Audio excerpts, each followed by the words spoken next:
Good afternoon, good evening, good morning to wherever you may happen to be. This is another episode of SETI Live. And in keeping with the season, I have upped the contrast of the lighting here on me, so I look even more sinister than normal. And our guest today, who is dressed like a human pumpkin, is also undoubtedly going to be looking a little bit sinister as he discusses the question of our ultimate end at the hands of the universe.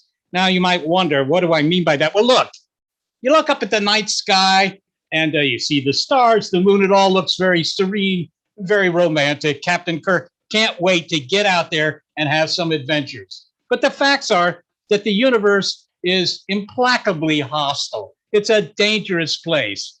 And our guest, Dr. Phil Plait, has written a book about this called Death from the Skies. And that sounds a little unfortunate, but we're going to talk about it and whether you should indeed up the premium on your insurance policy. My name is Seth Shostak. I'm senior astronomer here at the SETI Institute. And Phil Plait, thanks for joining us. And how are you doing? Hey, Seth, good to see you again. Well, it is. Death from the Skies. Now, that book goes back a little bit. It's more than a dozen. Yes, it is back a bit. There you are. I probably should have had one ready. Ooh, look, Death from the Skies by this guy. Look at that. Phil Plait. Phil Plait, PhD. Okay, now let me just ask you. I mean, this is kind of an unfortunate topic. I mean, it's appropriate now for Halloween, but why did you write about Death from the Skies rather than about I don't know, the abundances of rare earth elements and cool stars or something like that? Well, because, an actual book publisher didn't want me to write an astrophysical journal paper, and the astrophysical journal wouldn't publish Death from the Sky. So I figured, hey, do what you got to do.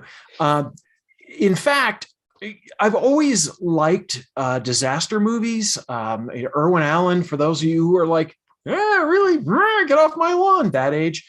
All these over-the-top disaster movies growing up, and I still love them now. I love astronomy. I studied stars that explode several times, actually, over the years, and I just became fascinated with sort of merging these two things together and the idea of what sort of astronomical events could, if not wipe out life on Earth or destroy the Earth completely, at least put the hurt on us as a species.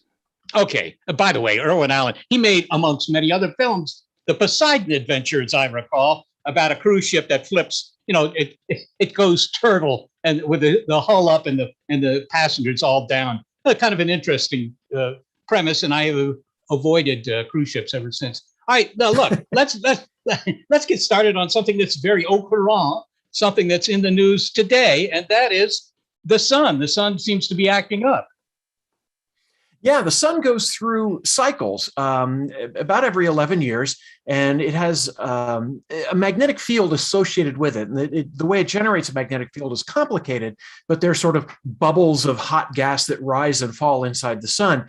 They bring their magnetic fields with them, and when they reach the surface, these magnetic fields can get tangled up and they snap.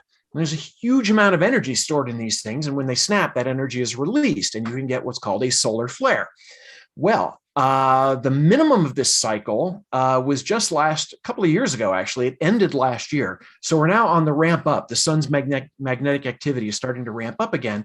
And we've seen a few sunspots. And sure enough, it's been flaring a little bit lately. And then this morning, I got a notice. Actually, a friend of mine texted me and said, "What's this I'm hearing about a flare?" And it's like, yeah, the sun had a relatively powerful flare. And I can, let's see, screen share, and I can do this and then do that. And then instead of me, hopefully you see the sun there? We do. There you go. And I hope you don't see my desktop. I probably got like bills to pay and stuff.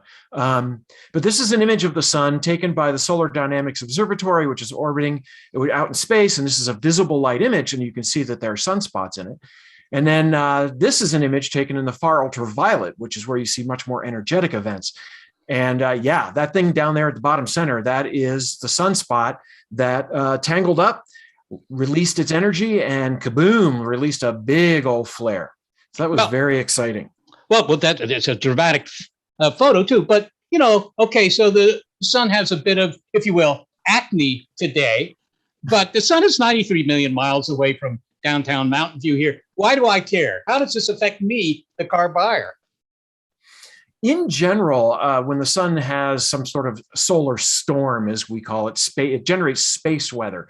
It blasts off subatomic particles and a lot of high energy light, X-ray light, sometimes even gamma ray. And this material can then interact with the Earth. And there are various ways it does that. It can interact with our magnetic field. It can interact with our atmosphere. If the energy pulse is big enough, it can actually affect satellites. It can short them out. So you can lose these billion-dollar assets, many of which are very important. It also makes a lot of radio noise. And you're a radio astronomer. I was going to say SETI. There you go.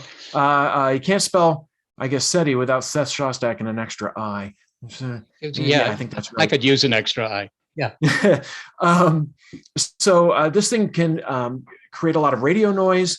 It can affect the way we communicate. There can be blackouts with satellites. It can actually interact with the Earth's power grid, especially in North America, the grid that distributes electricity throughout our country and even in Canada. This can be overloaded. You get a huge surge of electricity in the Earth's crust. This happened in 1989 in Quebec, caused a power outage.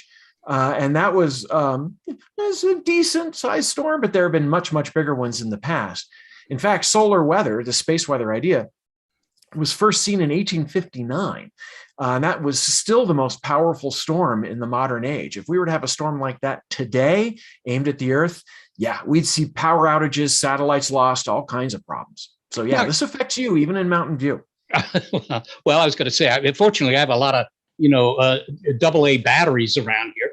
I just wonder, is this a modern, clearly it sounds like this is a modern problem.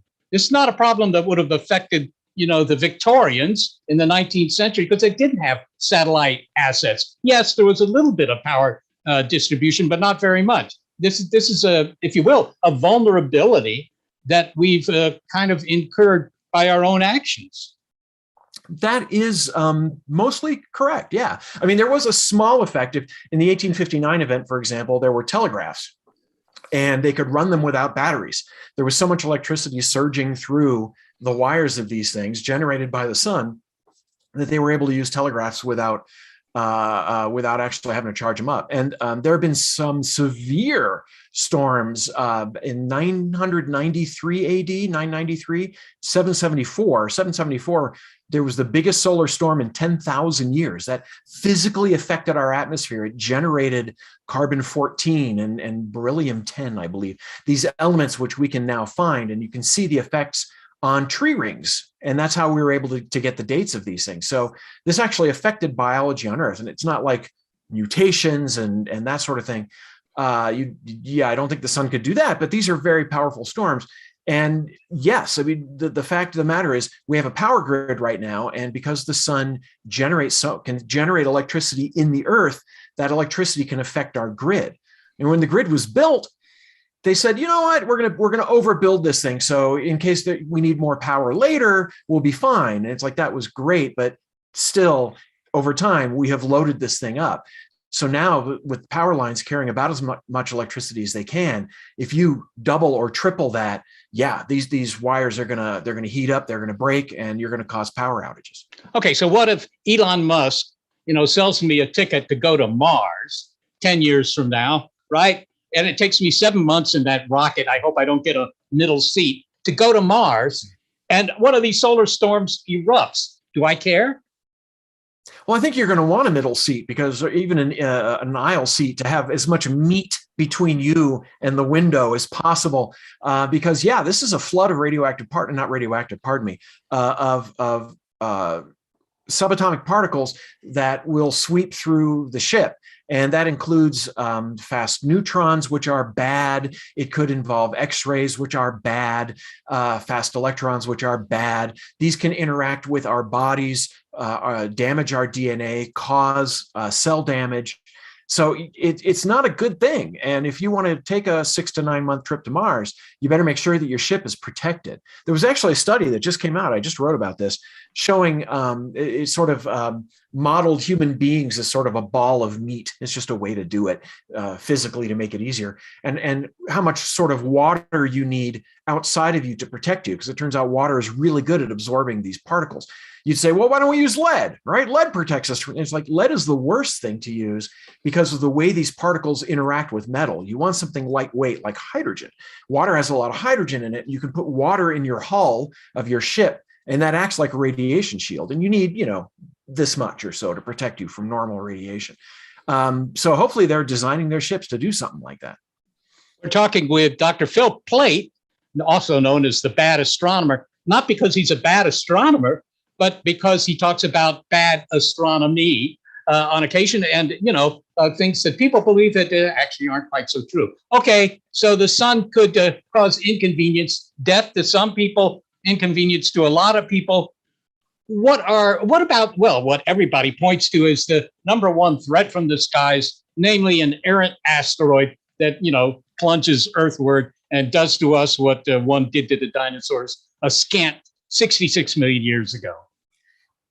Well, the good news is, and I always have to start off this way, is that we don't know of any large asteroid heading our way for at least the next century. And I want to be careful here because that doesn't mean there's not one out there. It just means that we don't know of any. But on the other hand, we have mapped a lot of these things. We know where most of these things are. The odds of us getting wiped out like the dinosaurs are extremely, extremely low. But it doesn't take something 6 miles wide, carving a hole 150 miles across in the Gulf of Mexico, like the one that wiped out the dinosaurs. It doesn't take that to hurt us. Just a few years ago, an asteroid that was about 60 feet, I have to convert from metric, it was 19 meters, so 60 feet across, came in over a town called Chelyabinsk, a city of 1 million people in Russia, and exploded with the equivalent of a half a megaton bomb. And the shock wave shattered windows. It injured over 1,000 people. If this thing had been 5 times bigger, it would have done a huge amount of damage. If it had come down at a different angle, this one came in at a shallow angle. If it had come in straight down, the explosion it generated would have been extremely bad. It would have killed a lot of folks. So this is a threat that we take seriously in astronomy. And is anybody doing anything about it? I know that it took a long time to get Congress to appropriate any money to NASA to even categorize, the threat, right? Yeah, it was sort of a problem that NASA wasn't really pushing it very hard. And then when you try to talk to Congress about it, and they're like, what, like that movie Armageddon? And you're like, well, no, actually nothing like Armageddon, which got everything wrong.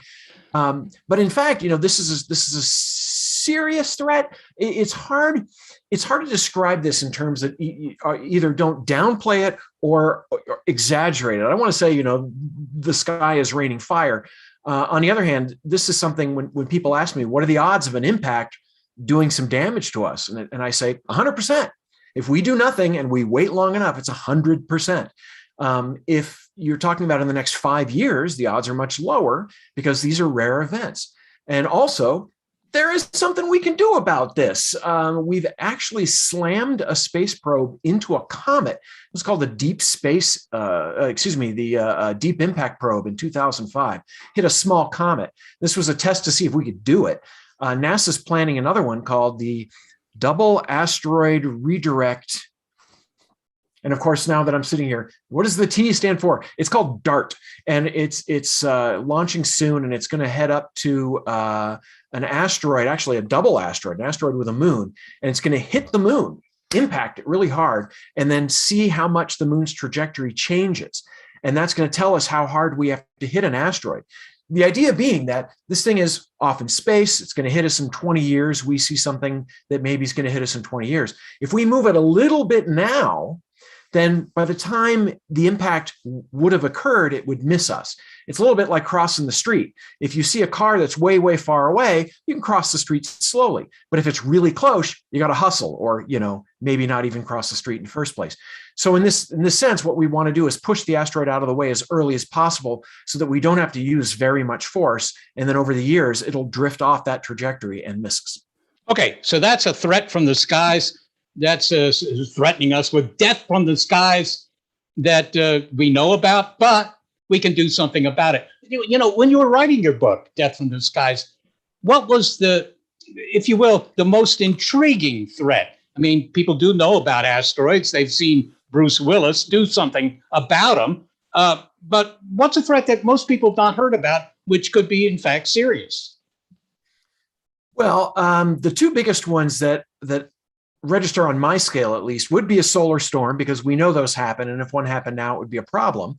In fact, in 2012, there was an enormous explosion on the sun, but it missed us. It was aimed in a slightly different direction and didn't hit us. If that had been aimed at us, we wouldn't be talking about it right now because we wouldn't have an internet. Oh no. So that's going to happen. That's something we need to deal with, and we can. There's also asteroid impact, like you said, and that is also maybe something we can deal with. At that point, the odds of actually anything hurting us drop significantly, depending on your time scale. If you're talking about, 10 billion years, then all sorts of things become possible, like the sun turning into a red giant and engulfing the Earth, possibly another star passing close enough to the solar system to drop comets in. This is something that maybe has happened in the past, that as the sun is moving around the galaxy, another star passes near enough. There are all these rocky, icy objects out past Neptune. They're just orbiting the sun very slowly, but the gravity of that star could disturb them and drop them into the inner solar system. Now, it's not like you would see them like shooting stars or anything like that. You're still talking about one impact every, some thousands of years, but that is something you wouldn't want to have happen, happily, long time in the future. People always worry about black holes, but I have to say, of all the things out there, the one that intrigues me, I think that's an interesting word that you would say, would be what's called a magnetar. And these are neutron stars. These are extremely dense cores of stars that have blown up. The star explodes, the core collapses, and you take basically 1 or 2 times the mass of the sun and squeeze it down into a ball that's like 12 or 15 miles across. These are incredibly dense objects with very strong magnetic fields. They sometimes can erupt similar to the way the sun does, but a gazillion times bigger. You have the same sort of effects. It can interact with our magnetic field, interact with our atmosphere. And even though these things can be thousands of light years away, they can still have an effect on us. And in 2004, there was one that was half a galaxy away. It was halfway across our galaxy, and it erupted. And it was the effects were felt in our atmosphere and in the Earth's magnetosphere. It actually pegged the needle on a lot of telescopes that are orbiting the Earth, X-ray telescopes. So many X-rays basically hit these things that they freaked out. So this is how do I phrase this? This isn't something I lie awake at night worrying about, right? This is a very rare event, and even one. The one that affected us was still barely detectable on Earth. It wasn't a profound effect here, but it is interesting that something so far away can actually physically affect us. I want to follow up on that in a moment, but first I'd like to follow up by telling you that we're talking with Phil Plait, and you are in such a yeah. But I hope you're gratified by the opportunity. And I like to say where you are in places of exotic locations like Florida, California, the UK, Georgia, Chicago, Ohio, and Croatia. Say hello to Croatia. I mean, that's not exactly next door. And by the way, this is being brought to you via the SETI Institute. You know that? You want to learn more about the SETI Institute, just go to our website. That's SETI.org. And I might also point out to you something that's obvious to us, if not to you, and that is all these activities are funded by donations from people like you, as NPR likes to say. So go to the website, check it out, SETI.org. Back to Phil. Okay, you were talking about death from the skies, but from somebody else's skies, as it were. I mean, that's something halfway across the galaxy, maybe as far away as the center of our galaxy could conceivably have an effect on the Earth. What about these so-called gamma-ray bursts? These are, explosive events. They don't seem to happen terribly often, but they can have a really unfortunate action at a distance, right? Are these dangerous? Are they dangerous? Yes, they're terrifying. And again, I will start with a caveat and say that as far as we know, there is no potential progenitor for a gamma ray burst anywhere close enough to Earth to hurt us. But these are terrifying events in that they are extremely energetic. They're affiliated with stars that explode. There are a couple of different kinds. One is when a star, massive star, like say Betelgeuse, explodes. Some of this energy, under certain circumstances, instead of just going out in all directions, can actually be focused into these beams that then march across the universe. And there's so much energy in these beams, and they're focused so well that we can see these things clear across the observable universe. So we're talking about seeing some of these things billions of light years away. Now, they're pretty faint. On the other hand, there have been a few that if you were looking at the right direction at the right time, there would have been enough light to actually see it with your naked eye. You would have seen this bloop of light. It sort of got bright and dimmed again. But these are events, they don't take very long, usually a few seconds up to a couple of minutes.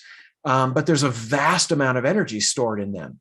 Now, you can do the math and say, well, if they have this much energy and they're this far away, how close would they have to be to Earth before they start to really affect us?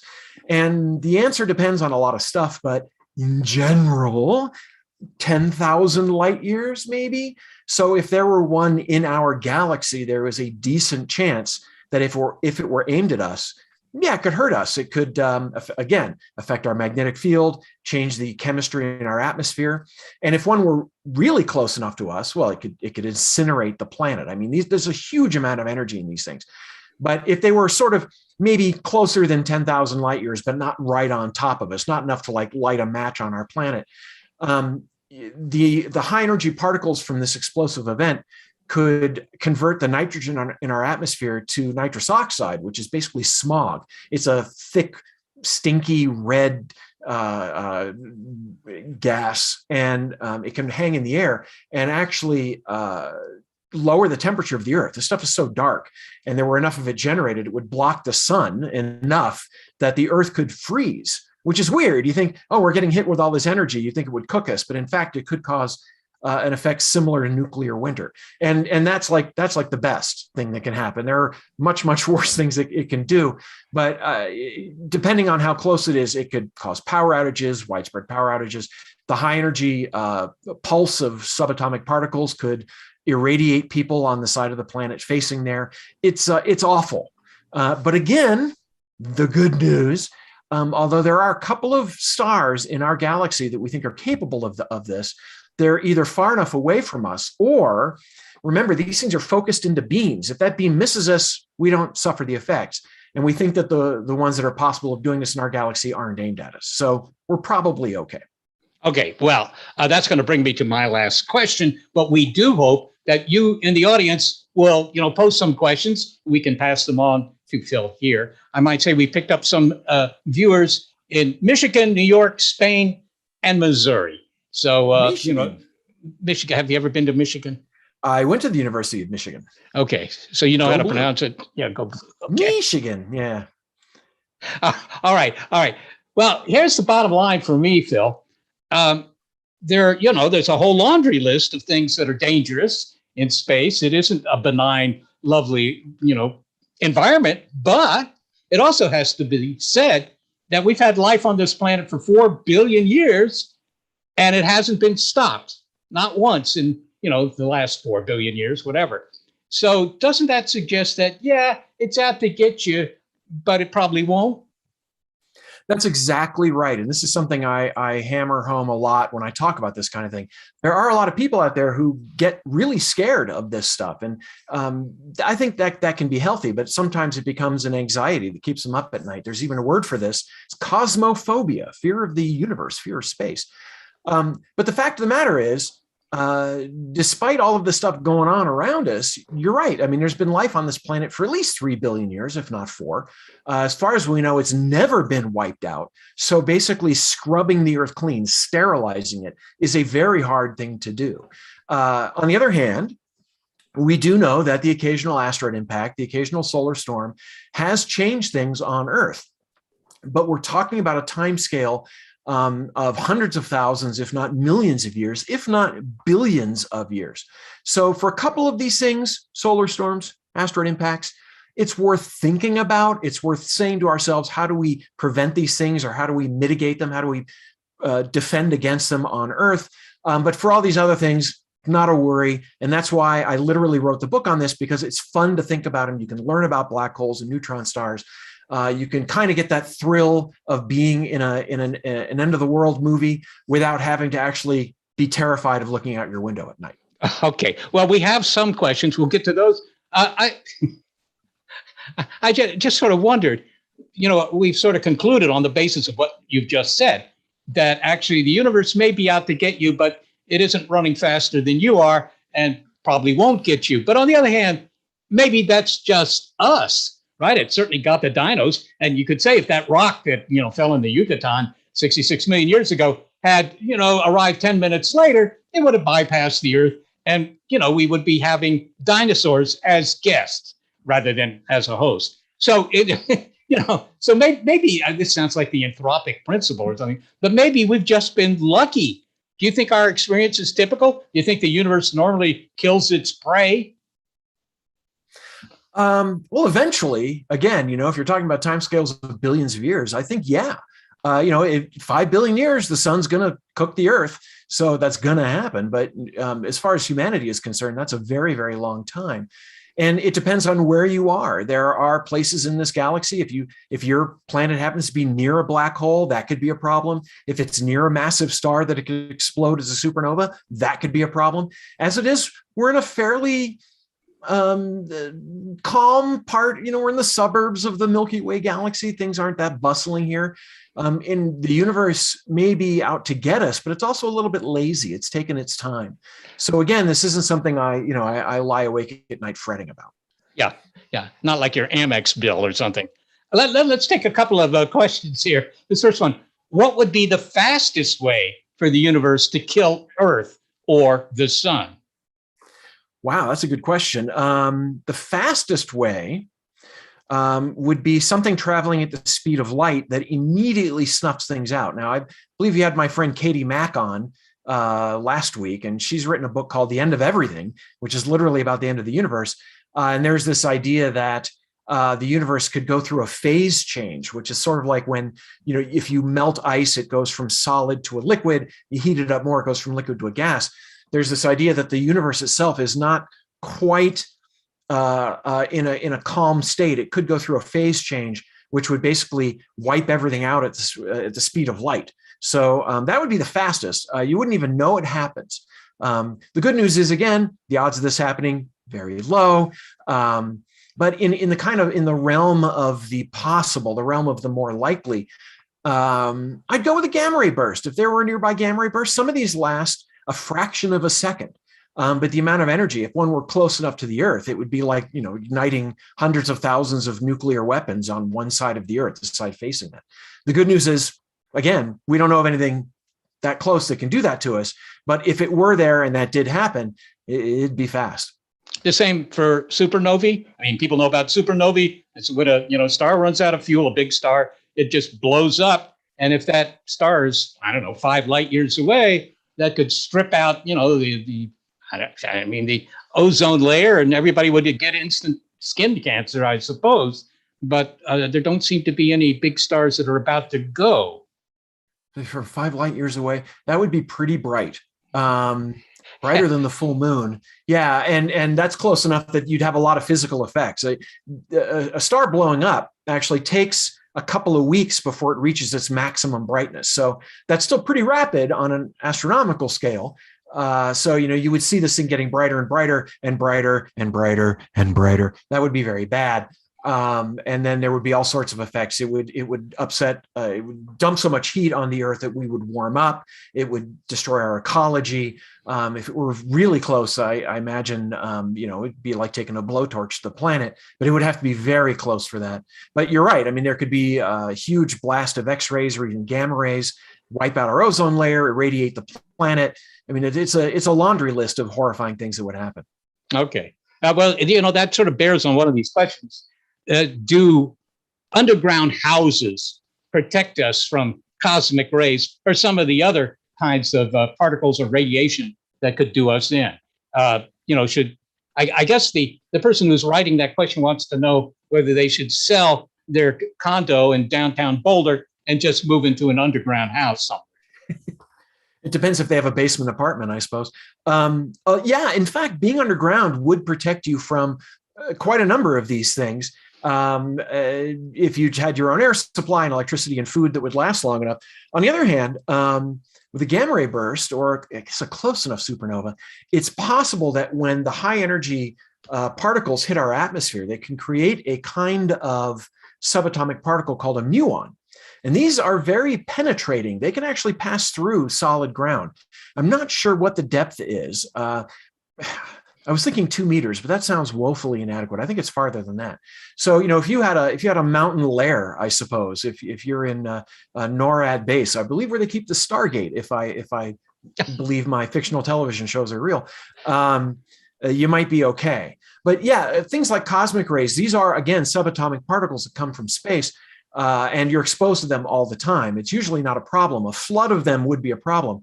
Getting underground would help, but I think you'd have to get underground far enough to also protect you from the muons. And I suppose you can go online and look up how far you'd have to be deep, but it would be a ways. Might be cost prohibitive. Okay, well, I think we're getting close to the end here, but still another couple of questions. What do you know? Oh, well, yes. We're close to the end. Oh, wait. No, it's in the sky, but I think it's just an optical illusion. We have some viewers, by the way, in Brussels, in Colombia, and in Nederland. So there you go. Here's what would be the fastest way to? Oh, yeah, we've already talked about that. Yeah, this is a question. It's more of a technical question, but what sort of a radar setup should we have to inventory, or even to, well, just inventory, really, all the rocks out there in space that might actually impact the Earth and cause great damage? Do we even use radar for that? Yeah. Yeah, you can. Most of the asteroids we find are found using observatories on the ground. They are looking using visible light, the kind of light we see, and looking for moving things in the sky. And there are surveys that do that now. And in a few years, there are going to be much larger ones, which will be able to see much fainter, much smaller asteroids. In fact, NASA's building a satellite which will orbit the sun, which will look in infrared. And that's even better because these things are warm and they glow in infrared light. And that makes it easier to figure out how big they are and how dangerous they are. If they get close enough to Earth, we do have radar facilities which can ping these things with radar. That light bounces back and we can get an accurate size, an accurate orbit, and a shape for these things. So all of these things working together, we'll be able to map a lot, if not the vast majority of the dangerous asteroids that could pose a threat to the Earth for quite some time. Okay, so that helps you to at least know the shape of the bullet. But what about a defense against the bullet? Suppose, we find something that's on a trajectory to hit Earth, say, 2 years from now. Anything we can do? Oh, 2 years? Not much. It depends on how big it is, and it depends on what it's made of. For example, in Armageddon and Deep Impact, we blew these things up with nuclear weapons. That may or may not work. What we're finding is a lot of these smaller objects are actually what we call rubble piles. They're not solid rock. They're actually like a construction site made of rubble, smaller rocks all held together by gravity. If you try to impact that, say with a space probe to push it out of the way, most of that energy goes into just absorbing the spacecraft's energy. It's like hitting something made of lots of styrofoam. You're just jostling the styrofoam around, and it's not really going to push this thing into a new trajectory. There have been studies about blowing up nuclear weapons just off of these things. So you basically get close to it, blow up the nuclear weapon, and what that does is it heats that side of the asteroid up so much that you get a vapor which expands violently. That acts like a rocket and pushes the thing out of the way. And that actually works decently well for small rocks. And by small, I mean, under half a mile in size. And the farther in advance we know that these things are going to hit us, the better, because the less energy it will take to push them out of the way. So really, this is about finding them as far in advance as possible. And if we see one that has our name on it, figuring out what it's made of so that we know what to do. I think it was Carl Sagan. It was some talk he was giving a long time ago, obviously a long time ago, in which he said, developing technology to deflect asteroids incoming was actually a bad idea. Because what he was saying was that, look, if you develop that technology, now the world has technology that it can use to redirect asteroids, and some bad guy somewhere might in fact take a completely innocuous asteroid and redirect it to hit the Earth, in an enemy country, use it as a weapon. So he thought we should never develop this technology. Yeah, certainly that point is valid. If a good person can save the Earth, a bad person can destroy it, and sometimes that person is the same person trying to save the Earth, or whatever might wind up hurting us. But if an asteroid's heading our way and we haven't developed that technology, then we're screwed. So I think, if you have an immediate threat, we know that in 10 years, say something 2 miles wide is going to impact.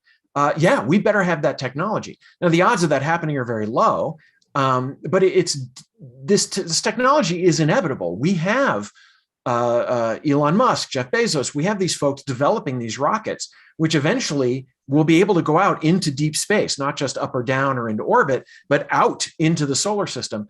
And that's all it takes. If you have a rocket that big, you have the technology to push an asteroid out of the way.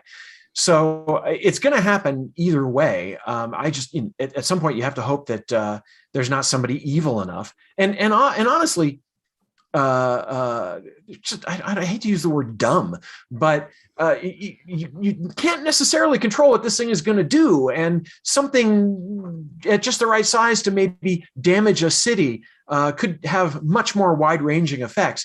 And at some point, I think it's just easier to threaten people by withholding their internet or something like that. You'll probably get a lot more done with a lot less effort. Well, I admire your optimism about getting a lot more done thanks to the internet. Anyhow, I want to thank you, Phil Plait, for being our guest today. As usual, it was stimulating, interesting, and very informative. So, Phil Plait, the Bad Astronomer, you want to give your website, Phil, so that people can go find you? Well, yeah, it's you can find me at sci-fiwire.com or sci-fi.com, syfy.com. That's my blog. I have a newsletter, badastronomy.substack.com. And this is the book we've been talking about, Death from the Skies. You can order this at your booksellers. If you have any money left over from that, why don't you send it towards the SETI Institute, because they're doing good work. Right. And you can find out how to do that at SETI.org. Thanks to everybody. Great to have you with us today. And, keep tuning in, because there'll be more SETI Lives coming your way. I'm Seth Shostak. Bye-bye, everyone.